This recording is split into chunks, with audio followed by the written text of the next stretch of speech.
In this short video, I'm going to talk about the 5 considerations or reasons why I think that when you're approaching retirement, it's a really good time for you to review your will and your overall estate plan.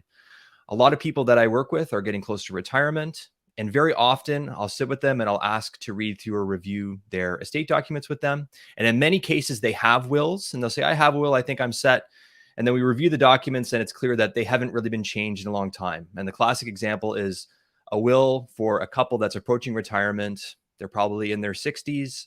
And when we review the documents, it still has guardians listed for their minor children. Now, those children are still alive, but they're adults now. They don't need guardians, and maybe their executors have moved. So there's reasons for you to review this document or this set of documents and potentially get them updated as you approach retirement. So in this video, I'm going to walk through what I think are sort of the top 5 considerations or reasons why the time that you're approaching retirement is a good time to review your estate documents, some things to think about, and hopefully you'll find it helpful. So I'm going to share my screen with you here. And so I guess the first big reason why I think that reviewing your estate documents near retirement is that you may have had a fairly significant change in your assets over time. So when you originally set up your estate documents, you may have owned a house, but since then you may have moved several times. You may own other properties. You may have owned a business and sold that business. The complexion of your assets has changed over time. And so your will should reflect, the change in your assets and the things that you own. Because the will dictate what happens to a lot of those assets. We're going to want to make sure that the estate documents are up to date with sort of your current picture, your current net worth picture. The second reason why, or the second consideration, is that you may have had a change in the people that are going to help you with your estate. So I'm thinking here of your executors. So the individuals who are going to manage your estate, make sure that all the steps that are needed to kind of take all of your assets and disperse them to your beneficiaries and do tax returns. There's a whole bunch of work that goes into managing an estate. The people that you identified years and years ago to do that work may no longer be the appropriate people, or they may not be people that are even in your life anymore.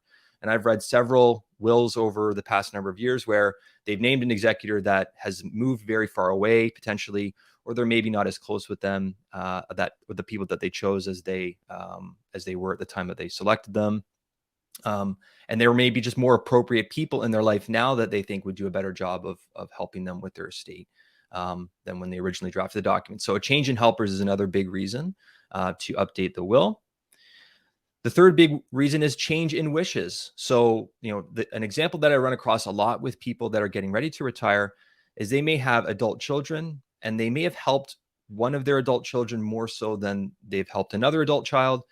And they desire that in the way that their assets are distributed when they're no longer here, they'd like to sort of correct that. They'd like to maybe make adjustments to their wishes in their estate to compensate for help that they've given to other adult children already or while they're still alive. And so if the will is out of date, and let's say that the will says, okay, each of the 3 children are going to get in equal shares, pieces of the estate. If that's what the will says, then that's what will happen, even though that may not be the wishes that you have. If you want to do other things in the estate to equalize gifts and things like that you've given to adult children. And so, why are these 3 things really big considerations? I think the overarching theme to these 3 considerations is that when a will is out of date, it opens up a situation where the beneficiaries of the will protest, that they'll say, you know what? This is not what mom and dad wanted. Mom and dad promised that I would get X, or mom and dad indicated that, there's a piece of property, let's say, family cottage is a classic example. It comes up a lot in estate planning. Mom and dad indicated that this is what they'd want to have happen with this piece of property. Or the executor that's been named has moved far away. They're no longer the appropriate person. The longer that an estate document remains out of date or no longer reflects the wishes of the person that writes the will, of the person that is actually leaving the estate behind, the more likelihood that there's going to be fights, that there's going to be dispute. And those things cost time. Those things cost money in legal fees. And more than anything else, they cause a lot of distress within families. So I think the major overarching theme to making sure that the will is up to date is that you want to avoid this confusion and this potential for conflict when you're no longer there. So the next big consideration is just get started. So a lot of times when I talk to people about getting their wills updated, they say, yeah, I know I really should get it updated, but they hesitate to do it. And I think this is the reason why is this. Number one, I think there's a perception that whenever they reach out to an estate lawyer, that the meter is running and that they're going to be paying a lot of fees for a product that they really can't judge the quality of. They're going to call the lawyer's going to start the meter. And the next thing you know, after, 15, 20-minute conversation, they're going to get a bill for $500 or something like that. And they're going to be like, I don't know, was this worth $500? Did I pay for something that I didn't get? There's an asymmetry of knowledge when it comes to people and lawyers. That's the perception. So they're worried that they're going to step their toes into a realm where they're going to pay money for something they're not sure whether or how to judge the quality of. So I think it just creates some just discomfort for people. Compound on top of that the fact that talking about your will, your estate, your final wishes is uncomfortable. We don't want to think about the idea that we're no longer going to be alive. People don't like to think about this stuff.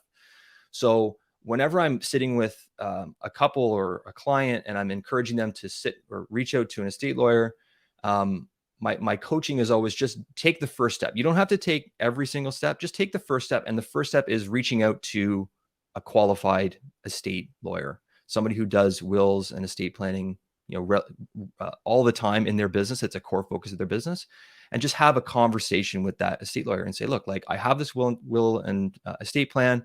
I'd like you to maybe, talk me through whether I should get it updated and what my needs are going to be. I have not yet run across a high quality estate lawyer who ever charges for that first conversation. Most of them want to do good work for their clients. They want to make sure there's a fit as much as the client wants to make sure there's a fit. So they'll have a 15, 20-minute conversation, be like, tell me what your situation is. Why do you think you need to have your will updated? It's also possible that you may not need to have an entirely new will draft. You may just need to get some adjustments made to your existing will. So the costs will vary there. So you don't have to worry necessarily that you're going to be in for a humongous bill. It may just be that you need some adjustments to your existing will just to kind of freshen it up and get it up to date. So my coaching here would be, instead of knowing that you need to make adjustments to your will and powers of attorney, just take the first step, have a conversation with an estate planner or estate lawyer. And then the final consideration whenever it comes to estate planning, as I say, just make sure you're communicating with the people around you. And who are those people? Those people are the beneficiaries of your estate and your executors. Make sure they know where to find your will. Make sure that they have a sense of what your wishes are. Maybe even read through the document with them if you're comfortable with it, to make sure that everybody understands what your intentions are and that you kind of remove the potential for conflict and heartbreak and confusion when you're no longer there. And I talk to a lot of estate lawyers in my practice, and time again, this is the thing that keeps coming back to me when I ask them, like, what are the big things that get people tripped up? It's very rarely a super technical thing. It's very rarely, something nuanced. It's nobody knew where to find the documents. The documents are really old or they didn't exist. They didn't have an up-to-date list of their assets, and it was just sort of a mess that was very hard for the executor and the beneficiaries to sort through. So those are the big 5 considerations. And the thing I'll close on is like, why at retirement? Well, I think retirement is a good time where you're going through a significant life transition. And in the work that I do with people that are getting ready to retire, they're kind of in the mode of taking care of things. So you may be turning on pensions. You may be turning on Canada Pension and Old Age Security. You may be starting to take withdrawals from your investment portfolio. You may be making tweaks there.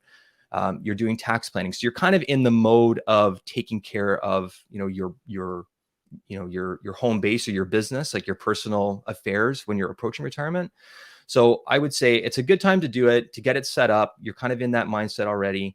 And I think that when I talk to clients after they go through this process, they get it updated, they do feel a sense of freedom, a sense of relief that they feel like they kind of have their ducks in a row.